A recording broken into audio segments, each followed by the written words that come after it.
ni le Dieu juif, ni le Dieu musulman ne peuvent rendre compte de l'existence du monde et du monde tel qu'il est.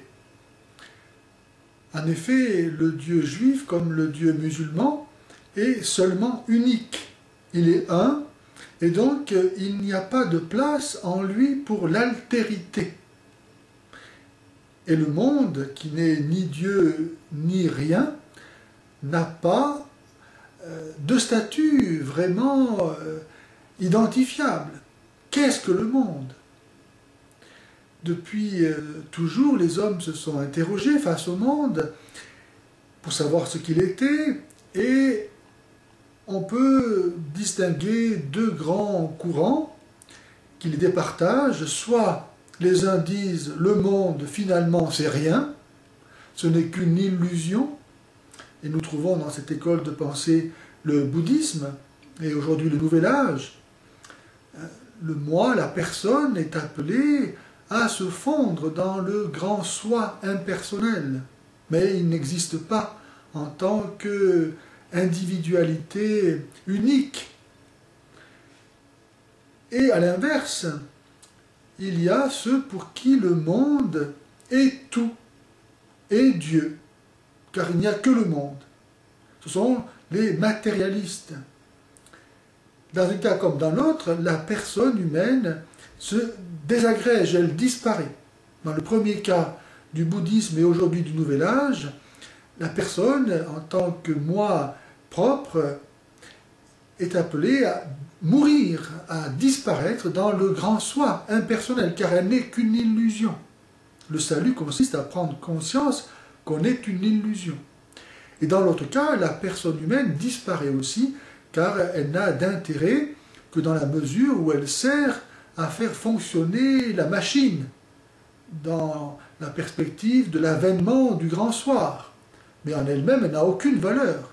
Elle n'a de valeur que dans la mesure où elle est rentable, efficace, pour faire advenir le royaume sur terre.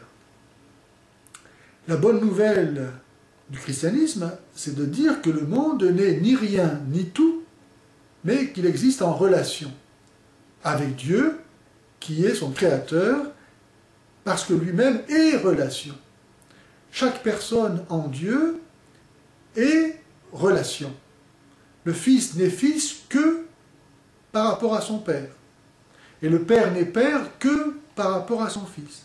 Le Saint-Esprit n'est l'amour du Père et du Fils qu'en étant en relation avec chacun d'eux. Chaque personne est Dieu. Autrement dit, Dieu est relation.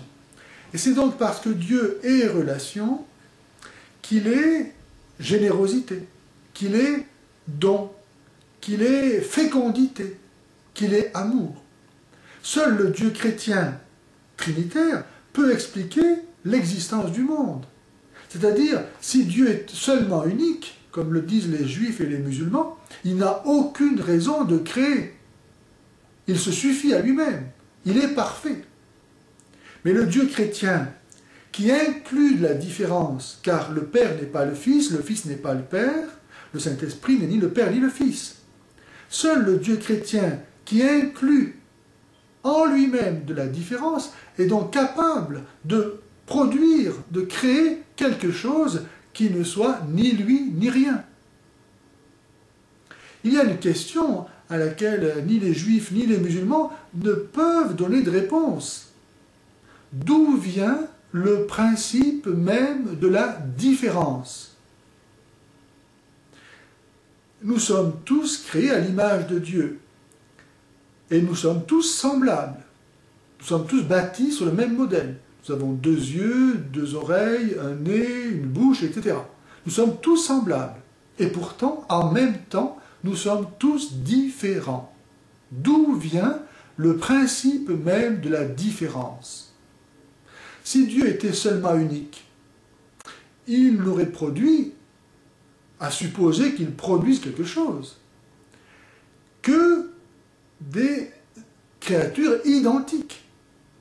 Ma main, elle ne pourra jamais produire que des empreintes avec 5 doigts, et jamais avec 6 doigts, ou 8 doigts, ou comme ça. et jamais avec des doigts de 30 cm de long. Elle ne produira que des empreintes identiques. De même, un moule à fourchette ne fait que des fourchettes. Il ne fera jamais des couteaux ou des cuillères. Et donc, si Dieu est unique, d'où vient le principe même de la différence? Nous sommes tous à la fois semblables et différents. Il y a des hommes et des femmes, des noirs et des blancs, des gros et des maigres, des petits et des grands.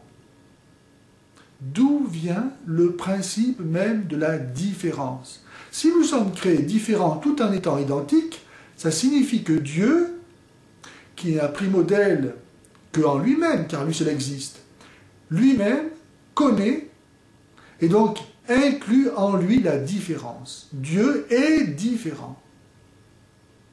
Seul le Dieu chrétien, qui est à la fois le même, unique et différent, trinitaire, est capable de rendre compte de l'existence du monde et du monde tel qu'il est.